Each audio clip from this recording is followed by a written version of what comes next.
Hi guys, welcome to cine updates. Vishal నటించిన Madagajaraja cinema ఈ నెల 12న తమిళ్లో అయితే రిలీజ్ అవ్వడం జరిగింది. అక్కడైతే మంచి విజయాన్ని సాధించిందని చెప్తున్నారు తమిళ్ రివ్యూవర్స్. కానీ ఈ సినిమా 2012లో చిత్రీకరణ పూర్తి చేసుకుని 2013 జనవరిలో రిలీజ్ అవ్వాల్సిన సినిమా ఇది. కాకపోతే అనేక కారణాల వల్ల 12 సంవత్సరాల తర్వాత ఈ నెల 12 రిలీజ్ అయింది అక్కడ.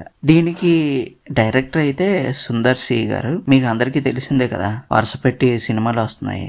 బాక్, అంతఃపురం ఇవన్నీ అతనివే. తర్వాత మన దగ్గర తెలుగులో వచ్చేసరికి ఈ నెల ఆఖరిన రిలీజ్ చేస్తారంట.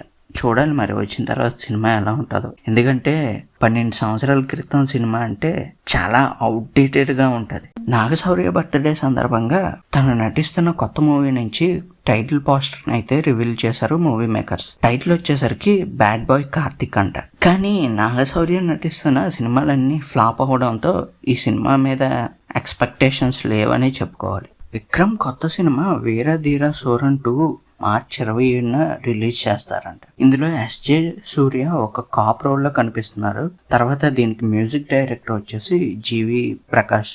ఇంక ఈ సినిమా మూవీ జానర్ అంతా యాక్షన్ థ్రిల్లర్ బ్యాక్ డ్రాప్ లో నడుస్తూ ఉంటుందంట. షాహిద్ కపూర్, పూజా హెగ్డే కలిసి నటిస్తున్న దేవా సినిమా నుంచి ఒక విషయాన్ని అయితే చెప్పారు movie makers. Pooja Hegde character వచ్చేసి ఇన్వెస్టిగేటివ్ జర్నలిస్ట్ గా ఉంటుందంట ఈ సినిమాలో. ఇంకా షాహిద్ కపూర్ క్యారెక్టర్ కోసం మీ అందరికీ తెలిసిందే, ఆల్రెడీ టీజర్ లో ఒక రూత్లెస్ కాప్ గా చూపించారు. విశ్వక్సేన్ నటిస్తున్న లైలా సినిమా నుంచి సెకండ్ సింగిల్ అయితే నిన్న రిలీజ్ చేశారు మూవీ మేకర్స్. అంతేకాకుండా నాగ చైతన్య నటిస్తున్న తండేల్ మూవీ నుంచి థర్డ్ సింగిల్ అయితే రిలీజ్ చేశారు మూవీ మేకర్స్. ఈ రెండిట్లో నాకైతే నాగ చైతన్య తండేల్ మూవీ సాంగే నచ్చింది. చాలా నీట్ గా క్లాసీగా ఉన్నది. విశ్వక్సేన్ సాంగ్ నాకు అంతకేం నచ్చలేదు. ఎందుకంటే విన్న పాటలాగే ఉంది, చాలా బోల్డ్ గా కూడా ఉంది. నాకు పెద్దగా ఏం అనిపించలేదు. తండేల్లో అయితే సాయి పల్లవి క్యారెక్టర్ గాని నాగ చైతన్య యాక్టింగ్ కానీ వీళ్ళిద్దరు కెమిస్ట్రీ కానీ చాలా నీట్గా చూపించారు ఈ సాంగ్లో మటుకు.